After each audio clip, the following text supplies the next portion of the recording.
ritual itu memang dilakukan, memang syaratnya memang harus ada yang meninggal itu. Muda Berbudaya memajukan kebudayaan Indonesia.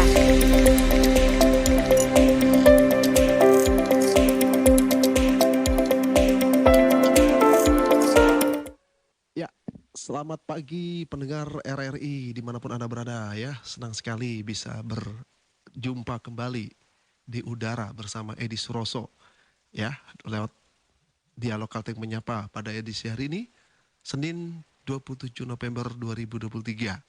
Kita akan berbincang-bincang dengan topik yaitu upaya melestarikan budaya tak benda dari ancaman kepunahan.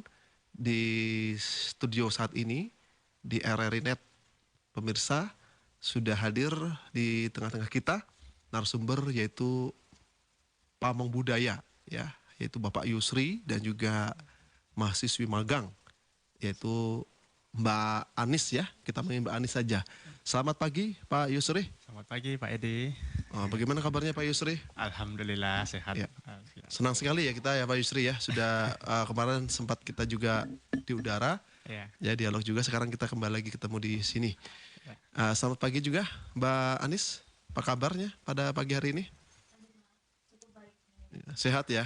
Oke, mahasiswi magang ya, binaan dari Balai Pelestarian Budaya ya. Baik, pendengar juga akan kami persilahkan nanti untuk bisa interaksi bersama kami di sini, di lewat WhatsApp juga bisa, langsung telepon juga bisa di 0536 3221 778. Ya, kita langsung saja ya berbincang-bincang dengan Pak Yusri sebagai pamong budaya mengenai tema yang sudah kita angkat pada pagi hari ini. Ngomongin soal tema kita hari ini, upaya ya melestarikan budaya tak benda. Mungkin barangkali pendengar masih asing begitu ya, budaya tak benda itu apa? Mungkin bisa diceritakan Pak Yusri, budaya tak benda itu seperti apa saja gitu? Ya, terima kasih Pak Edi. Ya. Jadi kalau dalam regulasi terbaru ya, kita sudah ada namanya Undang-Undang Pemajuan Kebudayaan, Undang-Undang Nomor 5 Tahun 2017. Di situ dijelaskan kalau warisan budaya tak benda itu terdiri dari objek pemajuan kebudayaan, ada 10 objek pemajuan kebudayaan. Nah, sebenarnya disebut warisan budaya itu ada 2 unsur. Jadi ya tadi tak benda, ada yang benda. Kalau yang benda itu cagar budaya disebut. Itu regulasinya lebih awal, Undang-Undang Nomor 11 Tahun 2010. Sementara yang tak benda itu diatur di Undang-Undang Nomor 5 Tahun 2017. Yang terdiri dari 10 tadi. Di antaranya ada tradisi lisan, ada manuskrip, seni pertunjukan, ya dan lain-lain ya. Ada 10 jenis itu. Nah, itu yang disebut tak benda. Jadi tak benda ini yang ada arti, makna, fungsi, proses. Jadi ada di pikiran kita. Misalnya kayak tarian ya. Tarian prosesnya bagaimana, maknanya apa, fungsinya apa, termasuk arsitektur ya. Arsitektur ada kenapa bentuknya seperti ini, itu ada nilainya, ada maknanya. Misalnya di masjid ada tiang pancangnya berapa buah, itu artinya apa. Nah, itu yang disebut tak bendanya. Kalau fisiknya ya benda, kalau fisiknya tetap benda. Cuma yang dimaksud tak benda ini lebih ke makna, nilai, fungsi begitu. 3 hal itu. Ya. Dan sejarah. Dan ini dari tahun 2017 baru saja berarti sebelumnya belum diakui begitu ya? Sudah lama. Sudah lama ya? Kalau proses pencatatan itu sudah sejak tahun 2009 yang dilakukan oleh dulu namanya Balai Pelestarian Nilai Budaya. Kantornya di Pontianak. Ya, kebetulan saya memang pindahan dari sana. Jadi sejak tahun 2009 sudah dilakukan pencatatan. Sedangkan penetapan itu dari tahun 2013. Sudah dilakukan oleh Kemdikbud. Dari 2017 ini baru diresmikannya gitu ya, dicatat. Sejak 2013, sejak 2013 sebenarnya. Penetapan ya, Kalau pencatatan sejak 2009. Oh, gitu ya.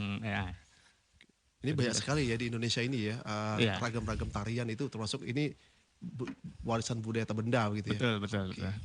Ya, kita ke mahasiswi ini. Kenapa bisa tertarik melakukan studi budaya tak benda ini? Apa yang membuat tertarik Mbak Anis dari Jawa Timur kalau tidak salah tadi ya, kita bicara di belakang tadi ya. Silakan. Dari perspektif sendiri, Indonesia ini dalam masa muda, khususnya sedang krisis Hmm. sedang krisis Ya. sedang krisis identitas kebudayaan. Malah kalau saya lihat sendiri pasar kebudayaan Indonesia itu lebih ke luar negeri. Hmm. Dari saya penilik juga, teman saya sendiri ada yang nggak tahu itu budayanya sendiri. Hmm. Dengan adanya magang ini khususnya di kebudayaan, saya sangat tertarik. Tertarik ya. Ya, jadi bagaimana upaya-upayanya sebelumnya saya nggak tahu, saya jadi tahu gitu. Hmm. Basic saya juga kan saya suka budaya gitu, saya suka seni. Hmm. Jadi kebetulan pas sekali. Pas sekali gitu ya. Kesannya pertama kali mengunjungi Palangkaraya, bagaimana kesannya? Apakah banyak sekali dari kacamata Anda budaya-budaya yang sangat menarik dan menjadi warisan budaya begitu? Silakan. Kalau dari kesan saya sendiri sangat Hmm. banyak, bagus, dan itu nggak ada di Jawa gitu. Jadi saya tergabung dengan kebudayaan Oke. di ini, apalagi di sini sukunya masih murni gitu, ada suku Dayak, ada suku Banjar. Kearifan lokalnya kental gitu ya. Iya, Oke. kayak makanan-makanannya juga. Oke, sebelum kita lebih jauh melangkah ke pembicaraan kita, karena tadi kan disampaikan banyak sekali budaya-budaya yang sudah dilihat ya. Kita tampilkan dulu ya, ini yang akan menjadi penelitian dari mahasiswi magang, yaitu budaya Babukung ya. Babukung di Kabupaten Lamandau. Lamandau ya, kita saksikan berikut ini. Ya, ini terlihat tarian ya, Pak Yusri ya. Ya. Tarian ini menggambarkan apa Pak Yusri di sana Pak Yusri? Ini bisa karena Bapak juga sempat mampir di Kabupaten Lamandau. Iya betul. Ya. Ini tepatnya lokasinya di Desa Penyombaan ya. Desa Penyombaan di Delang, Kabupaten Lamandau ya, Kecamatan Delang. Ini merupakan ritual ya. Ritual kalau salah satu penduduk di sana ada yang meninggal. Jadi setiap ada yang meninggal itu mereka melakukan ritual babukung. Ini ritualnya seperti ini. Ya. Oke, seperti ini. Kita dengarkan coba. Nah. Oh, memang nggak ada suaranya ya. Kita terus lanjutkan. Itu ada orang menari-nari itu ya, pakai semacam kayak reog itu ya, Topeng. topeng ya. Ya. Itu mayatnya di mana Pak Yusri? Jenazahnya. Di dalam itu yang ada terpal itu, di dalam apa? Terpal disemayamkan di situ. Berapa hari biasanya kata ketempatan? Jadi ini sebenarnya mereka sudah mulai sejak malam ya.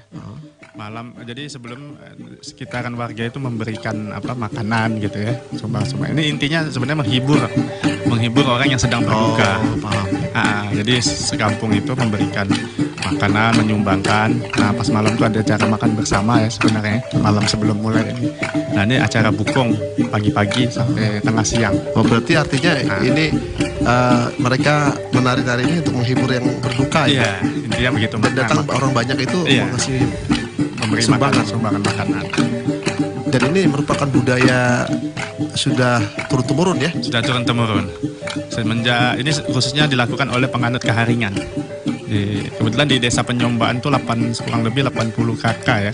Itu masih penganut Kaharingan. Mungkin desa yang terbesar mungkin ya. Masih apakah ini hanya ada di sini saja di Lamandau atau juga di daerah lain juga? Tersebar sebenarnya. Di daerah Nangataya pun juga sudah di Kalimantan Barat ya. Itu juga ada. Padahal sebenarnya kalau yang sebut warisan budaya ini kita nggak bisa membatasi wilayah administratif. Jadi sebelumnya untuk babukung sendiri sudah ditetapkan juga di Kalimantan Barat, di Nangatayap itu. Nah ini karena kita tidak bisa membatasi itu, ini disebut penetapannya babukung Dayak Tomun yang di Lamandau. Sedangkan yang di Kalimantan Barat babukung Dayak Tayap, Nangatayap. Mungkin Mbak Anis ada yang mungkin disampaikan apa yang Mbak Anis gali dari budaya ini? Saya dari wawancara kemarin dengan salah satu warganya di sana, babukung yang di penelitian itu bertepatan dengan manunggal, menanam padi. Jadi kalau menurut pembicaraan saya itu tidak bisa diadakan acara tewah.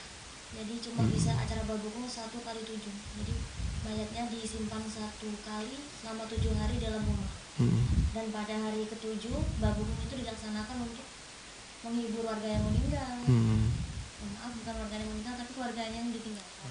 Dan juga mengantar mengantarkan rohnya agar sampai ke Ya. surga Oke. kepada sang kuasa. Oke. Berarti jenazahnya tuh diawetkan ya sampai 7 hari tadi ya? Lebih tepatnya ditaruh kepada dalam peti mati, Oh. karena peti mati itu disegel. Disegel. Oke. Nah, dari kebudayaan ini Pak Yusri, ada yang hikmah apa yang bisa disampaikan kepada masyarakat? Mungkin bisa disampaikan kepada masyarakat apa makna di balik ini? Ya ini kan sampai sekarang masih berlaku ya, cukup bisa dilestarikan ya istilahnya. Dia selalu setiap ada yang meninggal selalu ritual itu dilakukan khususnya di desa Penyombaan tadi. Dan bahkan waktu kami di sana ada peneliti dari luar negeri itu mau menulis tentang itu dari Perancis tepatnya waktu itu. Yang Mbak Bokung tadi ya? Beliau lagi komunikasi dengan orang dinas kebudayaan Lamanda waktu itu, bahkan waktu itu dari Sanggau ya, Kabupaten Sanggau, posisi mereka lagi di Kabupaten Sanggau. Jadi sebenarnya Babukung ini bagian dari istilahnya keunikan topengnya itu ya. Jadi macam-macam bentuknya. Ada yang bentuk burung tingang, ada yang ada buah bukung hantu istilahnya hitam-hitam gitu ya. jadi ini menjadi daya tarik tersendiri sebenarnya dari sisi wisata juga sebenarnya. Jadi orang-orang asing itu penasaran gitu. Karena belum lama ini juga kan ada festival internasional topeng ya di Solo, Max. Sebenarnya Babukung ini bisa salah satu untuk itu. Masuk gitu ya? Masuk juga untuk. Walaupun kemarin dari pihak kita provinsi itu membawakan mirip juga seperti Babukung, Sababuka, topeng juga, tapi itu dari Kapuas. Nah itu nggak ada masalah sebenarnya. Kalau Babukung sendiri, alhamdulillah saya waktu itu memperkuat juga saat sidang penetapan waktu itu di Jogja ya, sidang penetapannya. Jadi memang keunikan dari topengnya itu, mereka menyebutnya luha topeng itu, dan alat-alat musiknya juga, alat musik yang dimainkan saat menari Babukung itu. Oke, Mbak Anis berapa hari di Lamando melakukan penelitian Babukung ini? Berapa hari kemarin?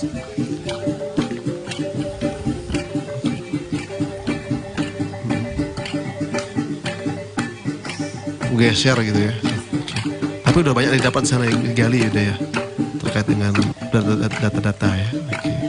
Nah kemudian dari pandangan Mbak Anis sendiri seperti apa upaya dari masyarakat setempat untuk bisa melestarikan budaya tak benda ini dari ancaman kepunahan? Apa saja yang dilakukan oleh masyarakat setempat seharusnya?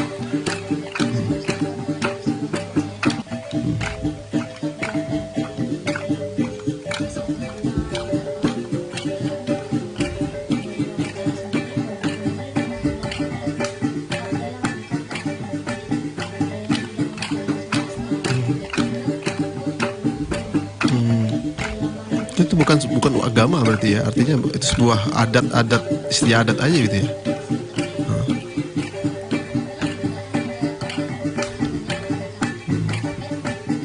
Bisa secara umum. Oke, berarti kayak model semacam ini ya Pak Yusri ya, kayak apa namanya itu, Ghost Pacai itu ya. Gome. Nah, mungkin barangkali seperti itu ya. Jadi seluruh agama bisa ya ini sudah ya, karena di sana juga sudah bukan hanya Keharingan aja, sudah ada umat Islam juga di situ. Dari kepala dabangnya saya lihat untuk pelestarian yang melakukan Babukung sendiri itu anak-anak muda itu yang melakukan tarian itu. Jadi memang ada regenerasi, pewarisan istilahnya, pewarisan yang jadi bukan hanya orang-orang sudah tua saja yang melakukan, tapi sudah anak muda semua tadi, termasuk anak-anak kecil yang Babukungan. Nah itulah yang sangat bagus Pak Yusri ya. Itu pewarisan. Artinya generasi muda sudah mulai terlibat gitu. Tidak hanya kaum kalangan tua menyukai budaya, tapi generasi muda udah mulai terlibat. Ya, kalau nggak gitu tidak ada pewarisan. Jadi setelah generasi tua hilang ya hilang saja nanti budaya itu. Saya menarik sekali apa yang disampaikan Pak Yusri. Ini kita lebih luas lagi berbicara terkait dengan klaim-klaim budaya-budaya yang diklaim oleh negara tetangga itu sebenarnya kendalanya di mana? Faktor-faktor apa yang menyebabkan ini bisa diklaim oleh negara lain? Ini budaya saya begitu. Ya, itulah.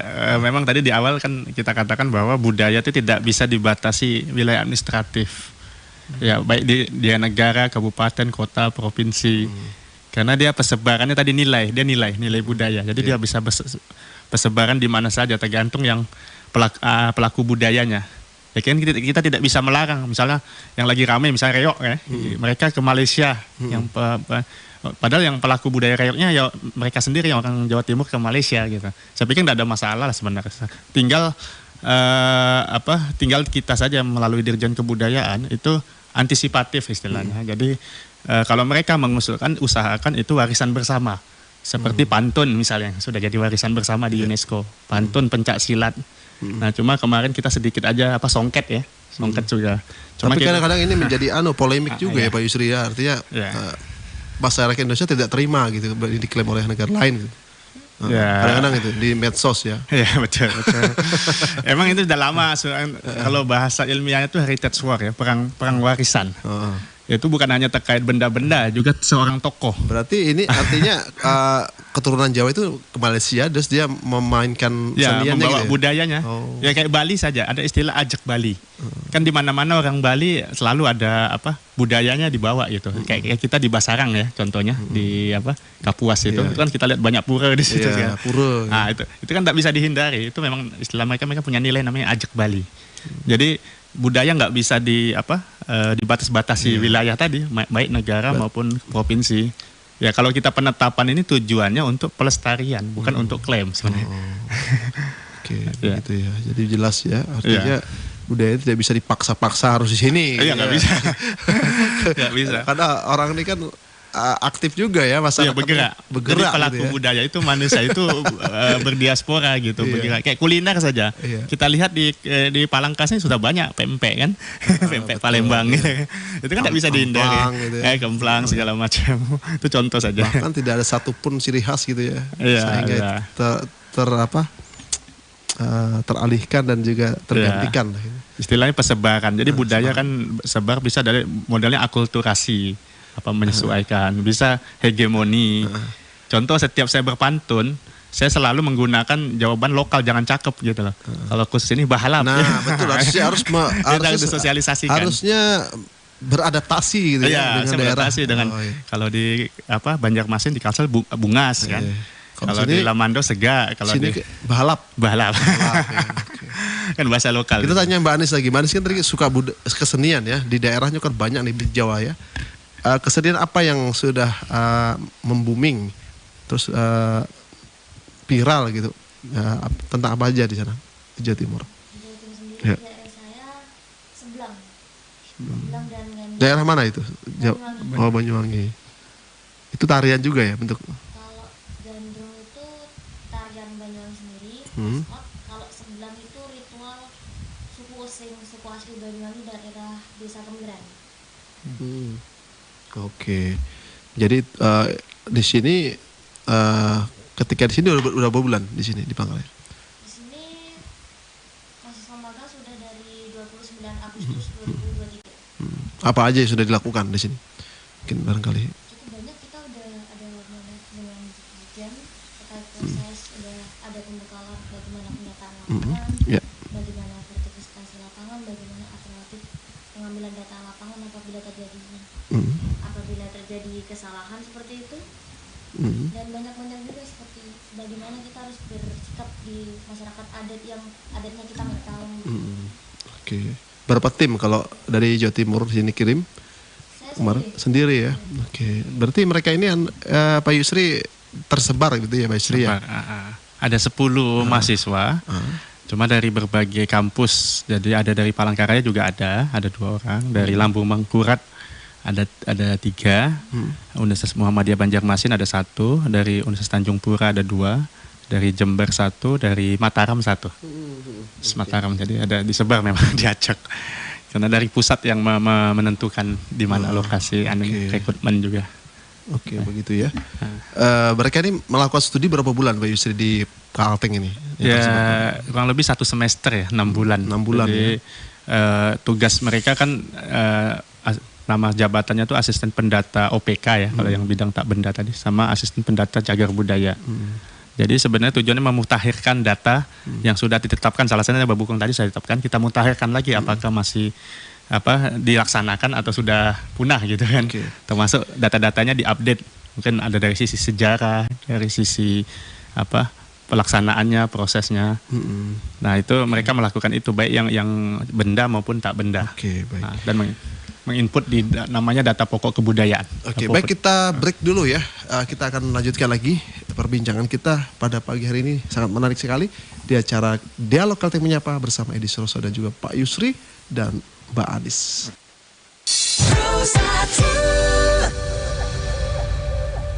Ya, kembali lagi di FM 89,2 bersama Edi Suroso, Pak Yusri dan Mbak Anis ya sebagai narasumber kita pada pagi hari ini. Menarik sekali tadi perbincangan kita selama kurang lebih 20 menit. Kemudian kita lanjutkan lagi. Kita sapa dulu pendengar yang baru masuk di frekuensi kita ya, baru mendengar acara ini di Dialog Kalteng Menyapa, yaitu topiknya upaya melestarikan budaya tak benda dari ancaman kepunahan. Kita ke Pak Yusri lagi nih. Pak Yusri, seperti apa yang harus dilakukan oleh masyarakat di Kalimantan Tengah supaya warisan budaya tak benda ini tetap lestari dan tidak punah begitu? Apa saja yang dilakukan? Ya, Harusnya. itu dari sisi kita dulu pemerintah memang salah satunya memang pencatatan ya. Jadi kita lihat untuk Kalimantan Tengah memang beberapa kabupaten belum banyak melakukan pencatatan. Memang selama ini yang melakukan pencatatan memang balai ya, BPNB dulu di Pontianak. Ya. Cuma saat itu wilayah kerja yang terlalu luas, 5 provinsi waktu itu ya, Kalimantan. Jadi pencatatan untuk level kabupaten memang tidak semuanya terjangkau. Tercover ya. Kita tahu kan ada 14 kabupaten kota ya. Kenapa nggak dibentuk di tiap Kalimantan aja? Kan cuma di Kalbar. Iya, kalau dulu lebih ke argumen dari persebaran budaya. Jadi waktu itu hanya 11 ada BPNB di Indonesia. Jadi dia rata-rata wilayah kerjanya ada yang 3 provinsi, ada yang 2, ada yang 5. Kami terbanyak 5 provinsi waktu itu. Lebih ke persebaran budaya. Tapi semenjak perubahan struktur, nah kita akhirnya dibentuk satu di Palangkaraya, wilayah 13, yang mencakup 2 provinsi wilayah kerjanya, Kalteng sama Kalsel. Nah, sedangkan yang di Pontianak hanya Kalbar. Dan yang bekas BPCB, Cagar Budaya di Samarinda, itu wilayah kerjanya di Kaltim sama Kaltara, 2 provinsi. Jadi lebih terjangkau di level kabupaten. Tadi kan mengenai pencatatan ya, ada yang sulit gak kira mencatat budaya-budaya tak benda ini dari pengalaman Pak Yusri sendiri? Ya sebenarnya karena apa? perubahan aneh ya, awalnya manual, pencatatan manual, ada formulirnya di tahun awal-awal itu ya, di tahun 2009. Belakangan kita melalui aplikasi, jadi di tahun 2019 ada satu aplikasi warisan budaya dari kementerian. Nah saat itu saya ditugaskan untuk admin se-Kalimantan. Jadi apa yang dicatatkan oleh kabupaten kota itu harus saya verifikasi dulu, baru dia bisa untuk diusulkan. Nah tapi belakangan berubah lagi, ada data pokok kebudayaan. Mirip kayak Dapodik gitu ya, di pendidikan. Nah data pokok kebudayaan ini menyatukan 2 aplikasi tadi, yang warisan budaya untuk yang OPK, sama Reknas, Registrasi Nasional untuk yang cagar budaya. Nah perubahan-perubahan ini yang menyebabkan sebenarnya bagus ya menggunakan IT, tapi saat melakukan migrasi itu banyak data yang hilang dan harus mengulang kembali melakukan pencarian data. Itu masalah teknis memang.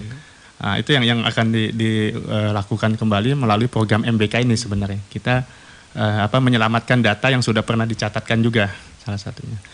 Nah untuk Kalteng memang tantangan tersendiri karena beberapa masih ada saya lihat kabupaten yang belum ada pencatatan. Itu sangat luas sekali ya Pak Yusri ya, 13 kabupaten satu kota. Iya, 13 satu kota. Dan semuanya memiliki budaya-budaya gitu ya. Iya, dan ada yang pencatatannya banyak tapi penetapannya sedikit. Nah, itu yang kita usahakan, terutama kalau secara keseluruhan ya. Untuk Kalteng ini sampai sekarang baru 11 karya budaya yang ditetapkan warisan budaya. Terakhir tahun warisan budaya tak benda itu ya? Tak benda. 11 ya. 11. Kalau cagar budaya sekitar tahun 15 kalau salah atau 17 itu. Kalau CB kan dia ada peringkat penetapan. Tapi untuk yang nasional belum ada. Tapi untuk peringkat kabupaten kota ada masing-masing. Terakhir saya dengar di Kota Waringin Timur baru ada penetapan untuk 2 objek, itu rumah betang Antang Kalang yang di Tumbangaku sama rumah tua Jungkir bin Sampit. Istana Kuning itu Kobar ya? Itu Kobar. Nah, baru penetapan tingkat kabupaten. Oke. Ya. Kita ke Mbak Anis ya. Mbak Anis kan seorang jiwa muda ya, tentunya punya pemikiran luas ke depannya seperti apa supaya cagar budaya kemudian wisata benda ini menjadi objek wisata yang menarik bagi masyarakat. Tentu punya pikiran nih. Saya melihat dari wajahnya dari Mbak Anis ini mungkin punya pikiran ke depan apa yang dipikirkan supaya memiliki efek positif lah kedatangan dari Mbak Anis bersama teman-teman dari Jawa ke sini gitu. Apa yang dipikirkan? Mungkin kalau dari perspektif saya ya, mungkin kita lebih ke pasar internasional dulu. Karena apa? Karena Indonesia tuh sukanya yang viral gitu. Kita viral di luar negeri dulu, oh ini bagus. Jadi orang luar negeri suka ke sini. Iya, ke sini terus akhirnya orang Indonesia kan ikut juga gitu. Itu salah satu langkah yang menurut saya efektif gitu. Karena tapi nggak ada arah untuk memoles budaya-budaya yang nanti bisa dikunjungi seperti Bali kan contohnya kan. Saya barusan ke Bali nih, artinya melakukan studi banding di Bali karena program kuliah kami kan ada studi banding di Bali. Di Bali itu nampaknya memiliki jiwa seni yang tinggi. Artinya setiap lokasi-lokasi itu ditata dengan baik. Bahkan di pinggir laut itu ada penataan kayak bunga, susunannya rapi sekali. Nah ini menjadi daya tarik wisatawan lokal, asing mengunjungi sana. Nah di Palangkaraya sendiri seperti apa kalau dari pandangan Mbak Anis supaya bisa menjelma seperti daerah-daerah maju di Pulau Jawa gitu? Kalau dari pandangan saya mungkin lebih ke kalau dari budaya ya, mungkin kayak patung-patung atau ornamen-ornamen dari suku-suku asli seperti suku Dayak atau suku Banjar itu ditempatkan di tempat-tempat yang umum, terbuka atau di pemerintahan-pemerintahan gitu kayak. Kan banyak di patung banyak di sini ya. Oh iya. Berarti kayak saya ke sini tuh ekspektasinya udah kayak, wah ini gedung pemerintahnya penuh dengan ukiran. Itu juga salah satu langkah yang bagus gitu. Terus kan tadi di Kalteng juga ada penetapan CB Pak ya, dan ada penetapan WBDB. Itu bisa digabungkan dalam suatu program atau suatu paket yang mana bisa menarik wisatawan asing, juga digabungkan dengan akomodasi-akomodasinya lain. Jadi kayak kita promosi dulu ke luar negeri, setelah viral baru ke Indonesia akan tertarik gitu. Oke. Nah kita tanya Pak Yusri lagi. Pak Yusri kan juga barusan ke Lombok ya. Tentu saja memiliki pengalaman-pengalaman bisa membedakan satu daerah dengan daerah lain. Seperti saya tadi saya sampaikan, bagaimana Bali itu bisa memahat patung yang tinggi di GWK itu, yang tingginya luar biasa, itu bisa dipahat dan itu menjadi daya tarik. Seperti apa Pak Yusri? Mungkin dari pengalaman Pak Yusri mengunjungi daerah-daerah? Ya, kemarin belum lama kita ke Gili Trawangan ya. Jadi, itu memang itu program dari Kalimantan Barat. Saya kebetulan tim penilai tokoh budaya di sana. Jadi saya bandingkan semenjak mereka menceritakan, kebetulan ada orang bidang pariwisatanya kemarin di kantor Gubernur NTB. Itu luar biasa ekspektasi pasca ada sirkuit Mandalika. MotoGP ya? MotoGP. Jadi semua label oleh-oleh itu selalu ada Mandalikanya. Baik di sandal, di topi, di baju-baju. Jadi emang pasca ada sirkuit Mandalika itu luar biasa orang daya tarik ke Lombok. Apalagi ada juga pulau Gili Trawangan, ada 3 pulau itu ya, Gili Air. Itu jernih segala macamnya, paketnya juga bagus pengemasannya. Ya cuma saya sempat mengkritik terkait yang jualan saja, yang berombongan dekati terkesan maksa gitu. Itu mereka kewalahan juga. Saya tanya orang pariwisata, mereka semenjak pasca sirkuit Mandalika itu ya semakin ramai. Iya luar biasa yang ya susah menata yang. Padahal kalau dibuat di sini banyak juga sebenarnya ya Pak Yusri. Kalau dari kacamata Anda di Palangkaraya sendiri ada Bukit Batu ya kan. Nah, seperti apa mungkin dari barusan kita juga mengadakan jelajah budaya kemarin ya, Sabtu Minggu itu ke rumah tradisional Sungai Gohong. Nah itu di rumah tradisional Sungai Gohong sudah bagus, ada penetapan, cuma akses saja, jembatannya memang jembatan kayu ulin itu ya, yang untuk bis kemarin berisiko untuk dilewati. Nah, kemarin ngomong sama Pak Camat Bukit Batu juga, kalau bisa tahun depan itu dibenahi, itu salah satu akses. Jadi kan kalau kita ngomong wisata 3A tadi ya, akses, extraction, amenity. Jadi salah satunya akses, accessibility. Kalau aksesnya susah, ya gimana mau kita betul sekali. promosikan. Ini sekaligus saya ceritakan pengalaman saya ketika di Bali itu ternyata benar sekali apa yang disampaikan Mbak Yusri, akses jalan itu harus benar-benar diperhatikan, di mana akses jalan itu harus diaspal mulus ya, tidak ada kendala. Itu memang jadi pengaruh besar bagi daya tarik wisatawan lokal dan juga wisatawan asing gitu ya. Nah kalau di sini sendiri Pak Yusri bagaimana Pak Yusri, pesan-pesan yang ingin disampaikan Pak Yusri kepada pemerintah, terutama instansi terkait lah dalam rangka memoles objek-objek yang dapat dijadikan wisata gitu. Kita kan berusaha juga secara status tadi ya kita tingkatkan ya. Ini rencana-rencana ke depan yang saya katakan, misalnya kayak di Tugu Tiang Pancang Soekarno rencana mau ditingkatkan menjadi cagar budaya nasional. Kemudian Bukit Batu Cilik Riwut, tempat pertapan Cilik Riwut kita coba usulkan untuk warisan budaya tak benda untuk tahun depan. Jadi kita coba mendata meningkatkan lagi secara kuantitas minimal untuk penetapan. Saya sudah berdiskusi dengan Bu Kabid Kebudayaan ya, seni tradisi di provinsi supaya kita mempunyai target. Kira-kira tahun depan kita berapa mengusulkan karya budaya. Kemarin kita sepakat minimal 10. Mudah-mudahan ya tahun depan kita ada peningkatan yang signifikan. Tentu itu didukung dengan anggaran begitu ya, tidak hanya cuma penetapan tapi tidak dianggarkan. Artinya kan tadi sampaikan Pak Yusri harus ada akses yang baik gitu ya.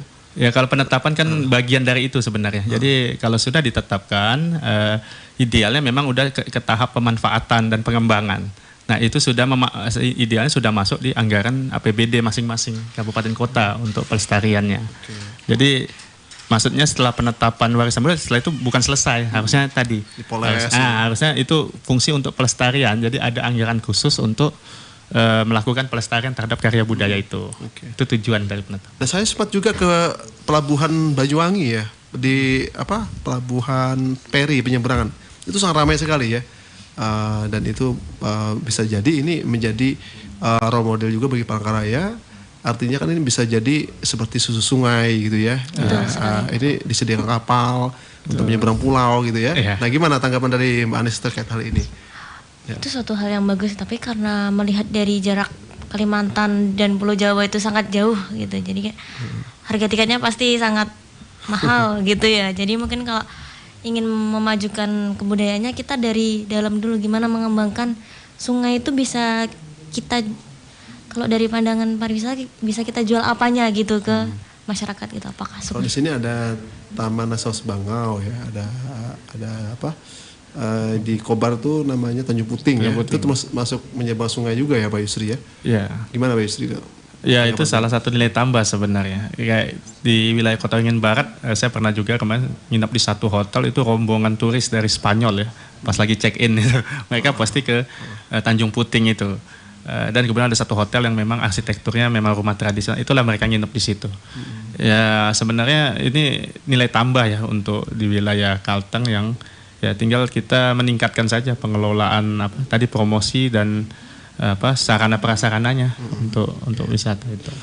Kalau Babukung ini kita kembali ke Babukung tadi ya. Babukung ini kan adanya di mana? Lamandau itu ya. Lamandau. Nah itu akan dijadikan objek juga ya nanti. Ya sebenarnya ini masalah karena dia bukan hanya Lamandau saja tadi ya. Harusnya bekerja sama juga dengan sebelumnya sudah ditetapkan di Kalimantan Barat yang lebih dahulu ya, di Nangatayab.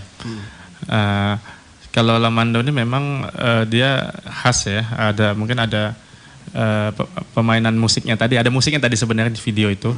Itu ada pola-pola musik, pola-pola yang digunakan ya, alat musiknya juga. Terus jenis topengnya, jenis bukungnya. Nah itu yang membedakan babukung di Lamandau dengan di Nangatayab. Itu termasuk yang 11 tadi ya Pak Yusri ya, yang disampaikan? Iya, babukung tahun 2022 ditetapkan bersamaan dengan Nota Garang Pantang. Nota Garang Pantang ritual menerima tamu. Tari-tarian yang ada di sini juga sudah masuk pencatatan juga, tari-tarian tari Dayak gitu. Ya kalau penetapannya baru satu, Wadian Dadas ya. Yang tarian baru satu dari sekian banyak tarian. Padahal banyak tarian ya sini ya. Iya. Itulah yang saya jadi tantangan ya sebenarnya. Kemarin ada satu sanggar yang sudah menerbitkan buku Sanggar Antang Batuah. Itu ada 10 tarian. Itu sebenarnya bisa sebagai data dukung untuk pengusulan warisan budaya tak benda. Nah kita mencoba tadi memetakan ya terkenalnya tarian kan di Kalteng. Apalagi kemarin waktu festival tari di Taman Mini juara umum dari Kalimantan Tengah. Nah, itu kan sesuatu yang luar biasa. Harusnya ke depan kita harapkan tarian ini bisa meningkat untuk ditetapkan jadi warisan budaya. Selama ini hanya satu tadi. Itu wajib. yang biasa dipakai untuk menyambut tamu itu ya, tarian Dayak yang sudah ditetapkan seperti yang Ya dia gelang, pakai gelang. Jadi tangan alat musiknya itu dari suara gelang itu. Jadi dia aslinya emang nggak ada musik. Musiknya itu dari gelang-gelang yang dipakai itu. Itu asli itu, orisinal itu. Itu daerah barito ya yang melakukan itu. Oke. Nah, kita ke Mbak Anis lagi mengenai studi ya. Studi mengenai yang disampaikan tadi, melakukan penelitian budaya tak benda ya. Apakah ada kendala selama ini yang Anda rasakan di sini selama di sini? Pastinya ada ya, apalagi karena budaya, kalau setahu saya dari hasil wawancara itu, budaya yang saya teliti itu terbagi menjadi dua, budaya mati dan budaya hidup. Kalau budaya hidup ini masih bisa direka adegan. Direka adegan. Iya, direka adegan. Tapi kan itu balik lagi ke anggaran. Dan kalau budaya mati ini jujur sekali susah. Karena kalau contohnya seperti apa budaya mati itu? ya seperti tewah atau babukung yang diadakan tadi, itu kan kalau nggak ada orang mati, kita mau nyari datanya gimana gitu, mau nyari dokumentasinya gimana. Jadi harus pas-pas kebetulan gitu ya? Ya, betul sekali. Oke, itu kendalanya ya. Nah, dilihat dari kendalanya, apakah sejauh ini ada solusi untuk bisa menyelesaikan masalah itu? Gitu? Ada tawarkan? Kalau dari saya sendiri sih, kalau dari adat hidup ya, adat hidup mungkin kita bisa koordinir dulu dengan balai atau dengan instansi terkait dengan apa yang akan kita teliti. Jadi kayak seandainya nota Garung Pantang seperti Pak Yusri katakan tadi itu kan penyambutan orang penting gitu. Apakah itu bisa direka adegan dengan anggaran segini atau tidak, atau memang ketua adatnya tidak menyetujui. Jadi kita ke sana bisa. Karena sakral gitu ya. Itu Iya. ya. Tidak sembarangan dilaksanakan, tergantung momennya begitu ya. Betul disampaikan tadi. Oke, gimana Pak Yusri terkait dengan keluhan-keluhan dari mahasiswinya yang melakukan penelitian di Kalteng ini, termasuk daerah yang seperti apa dari pengamatan Pak Yusri? Ya kita ada tantangan ya, kayak misal di Lamando kemarin hanya satu saja yang bisa kita, itu pun beruntung karena ada yang bukan berarti kita menganu ya, karena memang ritual itu memang dilakukan, memang syaratnya memang harus ada yang meninggal itu. Beda dengan festival ya, festival kan lebih ke Itu induk Karingan yang meninggal ya kemarin?